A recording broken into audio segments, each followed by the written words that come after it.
Bonjour à tous et bienvenue sur ce webinaire destiné à vous présenter les formations du bac professionnel forêt dispensées sur le site de Bavay.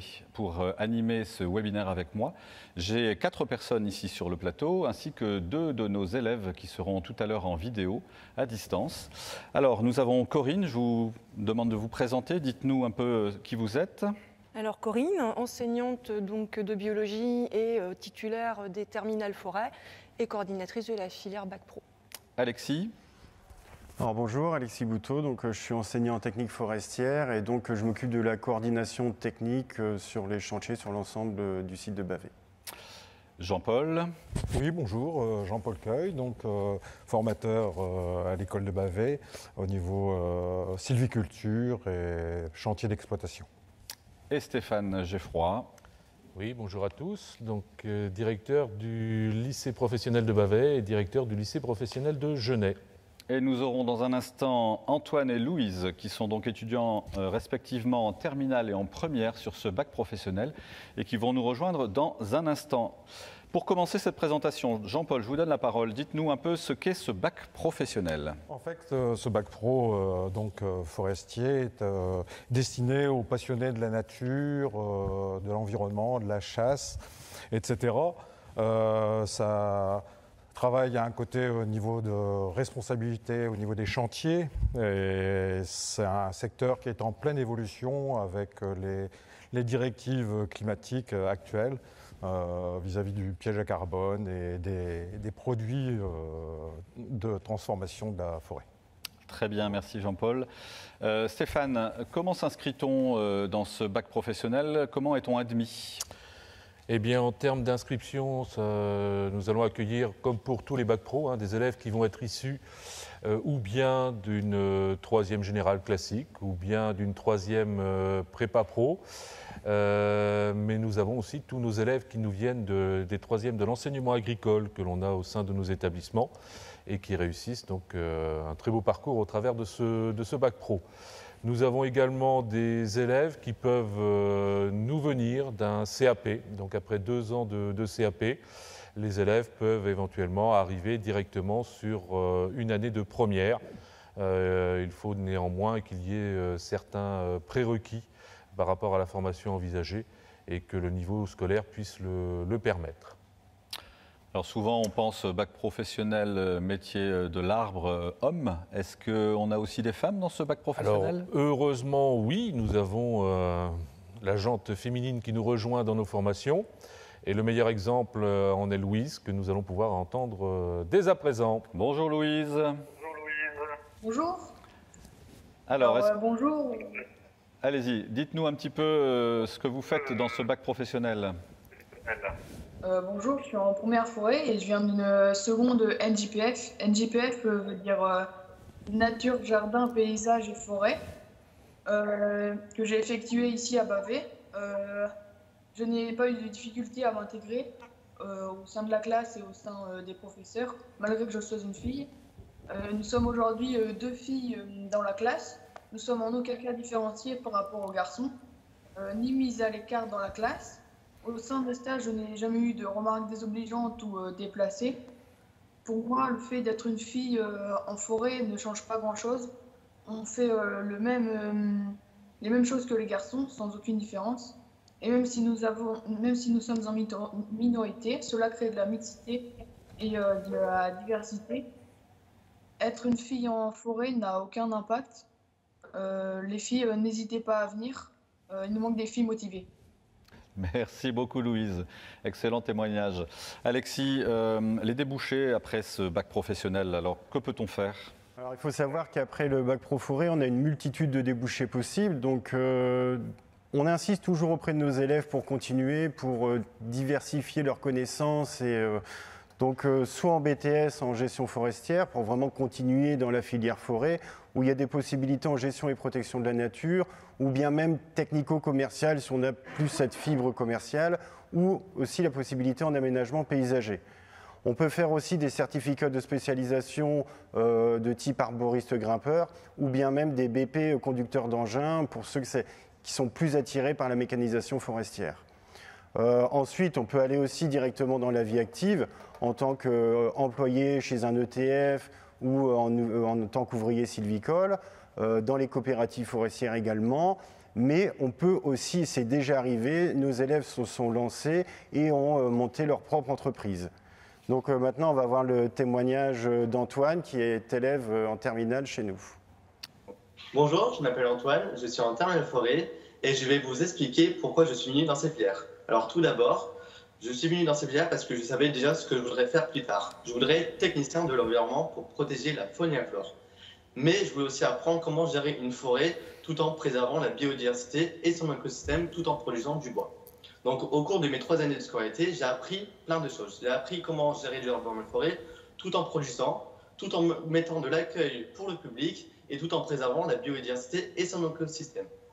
Donc nous avons fait aussi des chantiers écoles grâce avec l'ONF, où nous avons pu faire des travaux forestiers où nous pouvons cultiver le bois tout en préservant le milieu forestier. Nous avons fait aussi des chantiers avec le parc naturel régional et le département, où nous avons pu faire des chantiers de préservation des essences et des espèces dans des milieux fragiles. Après le bac, nous pouvons faire un BTS pour continuer cette formation. Donc on s'inscrit sur Parcoursup et on peut faire un BTS gestion forestière ou encore un BTS gestion et protection de la nature que j'ai choisi pour continuer à préserver la biodiversité et les écosystèmes pour faire un technicien de l'environnement. Donc avec cette formation, il est possible de faire plein de choses comme métier. Il est possible de faire du bûcheronnage, du technicien de l'environnement, de garde forestier ou encore conduite d'engin et encore plein d'autres métiers qui sont en lien avec la forêt et le bois. Donc j'espère que cette formation vous aura plu et j'invite aux jeunes à venir dans cette formation s'ils aiment la nature. Merci beaucoup Antoine pour ce témoignage. Corinne, quelques mots par rapport au programme. Qu'est-ce qu'on fait dans ce Bac Pro ? Alors le programme, il est articulé de la même façon pour les 3 années, seconde, première et terminale, avec des modules généraux qui seront des maths, de la physique, de la chimie, du français, de l'anglais. Des modules professionnels qui sont vraiment en lien avec la filière, que ce soit de la sylviculture, que ce soit les techniques d'abattage, que ce soit de l'écologie, de l'environnement, mais aussi toute la partie législative. Et articulé autour de tout ça, on va avoir les stages en milieu professionnel, donc les stages individuels. Donc on a 7 semaines en seconde et on va avoir 15 semaines sur les premières et terminales. Stages qui vont conduire à l'écriture du rapport de stage important pour l'épreuve terminale du bac. Alors il y a les modules généraux, il y a aussi les modules professionnels. Jean-Paul, qu'est-ce que tu peux nous en dire ? Alors, au niveau des modules professionnels, donc, il n'y a pas uniquement que de l'exploitation d'arbres, simplement du bûcheronnage. On va aborder par exemple au travers de l'histoire de France les différentes gestions qui ont été appliquées au niveau forêt privé ou public, les différentes sylvicultures d'arbres ou de peuplement adaptées au niveau des régions et des territoires. Ça va permettre d'atteindre des objectifs de production de bois divers et variés. Et surtout, on peut voir également le côté accueil du public et loisirs de la forêt. On va insister énormément, bien sûr, sur le côté biodiversité et protection de l'environnement au travers du piège à carbone vis-à-vis des soucis écologiques qu'on vit actuellement. Voilà. Merci Jean-Paul. À côté donc des formations générales et professionnelles, on a également ce qu'on appelle l'enseignement individualisé, l'accompagnement personnalisé des élèves. Alexis, qu'est-ce que tu peux nous en dire ? Donc oui, dans l'enseignement individualisé, on va aborder différents thèmes. Sur le MAP, donc le module d'adaptation professionnelle, on va aborder la cynégétique. C'est une partie importante de la forêt puisque la gestion de la faune est très importante pour nous. Et à la fin justement de cette formation, les élèves, par le biais de l'OFB, pourront passer le permis piégeage. Ensuite, nous avons 2 semaines en conduite d'engin. Donc c'est aborder, on va dire, la conduite en tant que telle, ainsi que l'entretien des engins. Donc c'est 1 semaine en première année, 1 semaine en deuxième année. Nous avons aussi une formation graines de PEFC, donc en partenariat avec les PEFC Hauts-de-France. C'est pour aborder la gestion durable des forêts et apporter aussi la sensibilité écologique à nos élèves sur l'exploitation de la forêt. Ensuite, nous avons aussi la formation brevet de sauveteur secouriste du travail. Il faut savoir que le métier de forestier est un métier qui peut être dangereux, donc il faut toujours avoir des personnes qui soient formées au SST sur le terrain.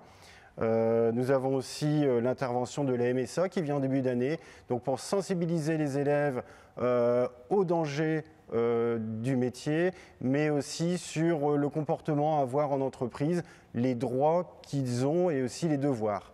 Il y a aussi une formation qui est abordée là, en classe de terminale sur les risques électriques avec la présence de RTE et Enedis. Merci Alexis. Corinne, la partie pratique nécessite évidemment d'aller sur le terrain. On ne peut pas rester que dans l'établissement. Donc il y a plusieurs projets qui sont autour de cette pratique. Alors effectivement, on a la partie professionnelle qui se fait en stage individuel, comme on l'a présenté tout à l'heure dans le programme, mais on a toute une partie technique qui se fait au sein de l'établissement, articulée de différentes façons. La première façon, c'est les sorties terrain quotidiennes donc, qui se déroulent toute une journée, où les élèves partent le matin et on passe la journée sur le terrain. Donc tout ça, c'est en partenariat toujours avec des personnes dans le lien du milieu forestier ou de l'environnement. Donc on travaille aussi bien avec le conseil départemental, on travaille avec l'ONF, on travaille avec le parc naturel régional de Scarpesco, mais on travaille également avec des exploitants forestiers. Autre façon d'articuler la technique sur l'établissement, c'est les chantiers écoles. Donc les élèves partent à la semaine. Donc là, on est en partenariat avec le Conservatoire des espèces naturelles des Hauts-de-France. Donc là, on part à la semaine, ce qui permet aussi aux élèves de vivre une semaine en gîte en dehors de l'établissement, ce qui permet aussi de souder un petit peu la classe et de voir la classe différemment. Donc ces chantiers, c'est la même chose, c'est des journées de travaux du matin au soir. Et on a une troisième articulation, c'est le voyage des Landes que les élèves font quand ils sont en classe de première. Ce voyage se fait depuis maintenant bientôt 15 ans avec le partenariat des parcs naturels régionaux des Landes de Gascogne.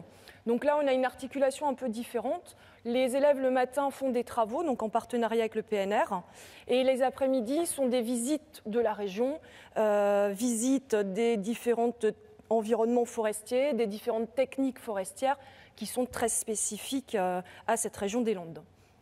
Merci Corinne. Alexis, vos élèves passent du temps dans les ateliers techniques de l'établissement. Tu peux nous en dire un mot ? Oui, effectivement. Mais en plus, Bavay a la chance de disposer d'un bâtiment neuf qui a été mis en service cette année. Il est constitué d'une salle de cours connectée donc avec les vidéoprojecteurs pour tout ce qui est cours concernant les mécaniques. On a un atelier commun. Et on a 3 zones de stockage qui sont dédiées à nos différentes formations. Donc cet outil nous permet vraiment de mettre en pratique la mécanique avant les sorties terrain. Donc les élèves font l'entretien des machines, préparent leur matériel pour la sortie du lendemain et au retour, ils en font l'entretien. Merci Alexis. Alors, c'est un bac professionnel, donc évidemment, comme dans tout bac professionnel, il y a une partie stage et on sait qu'elle contribue énormément à la formation. Alexis, est-ce que tu peux nous dire quelques mots sur ces stages ? Comment ça se passe ? Oui, comme tu le dis, les stages, c'est vraiment une partie importante de la formation parce que c'est vraiment elle qui va aider l'élève pour l'élaboration de son rapport. On a quand même la possibilité d'avoir une multitude d'organismes pouvant accueillir nos élèves. Donc il y a soit la partie publique, l'ONF, les parcs naturels régionaux, les conservatoires des sites qui peuvent les accueillir, ou on peut aller dans les organismes privés tels que les ETF, les exploitants forestiers, les coopératives forestières. Donc il y a quand même un choix assez important par rapport, on va dire, à la fibre que l'élève aura plutôt, soit s'il est plus, on va dire, ce côté écologique ou le côté production forestière. Donc là, on va voir un témoignage de Cyprien, qui est un élève en terminale chez nous, et qui, lui, a effectué ses stages dans la même entreprise sur ces 3 ans. Regardons ensemble donc cette vidéo. Que comptes-tu faire après ta formation Bac Pro ? Donc moi j'ai effectué mes 3 ans de stage dans une entreprise dans laquelle ça s'est très bien passé. Et mon chef d'entreprise m'a proposé de continuer sur ACS Arboriste et Laguerre à Bavé pour dire plus tard d'avoir une proposition d'embauche. Donc Cyprien, l'élève de terminale, lui, il a eu cette chance-là justement d'avoir une continuité sur ses stages sur ces 3 ans parce que ça s'est vraiment bien passé tout de suite. Donc son maître de stage lui a proposé de poursuivre une spécialisation chez nous et on sait très bien qu'à la fin de son CS, il sera embauché dans cette entreprise. Maintenant, tout autre témoignage, donc on va écouter Louise, élève en première. Louise, dis-nous. Oui, j'ai fait mon stage de 3e aux ENS du Douaisis. ENS signifie Espace Naturel Sensible. J'ai souhaité trouver mon stage en fonction de mes goûts. Et j'ai eu du mal à trouver mon stage en 3e. Arrivé en seconde NJPF, j'ai fait mon stage chez un exploitant forestier à Mouchin. Il est mieux de différencier ses expériences professionnelles. Aujourd'hui, en première, je suis retournée aux ENS du Douaisis.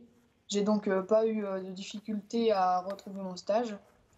En stage, nous effectuons beaucoup d'activités comme de l'abattage, du façonnage, du bagage d'oiseaux, de l'ouverture de milieu ou même des éclaircies. Tout dépend de votre lieu de stage. C'est pour cela qu'il est important de bien choisir son lieu de stage. En stage, nous mettons en pratique les techniques vues en cours et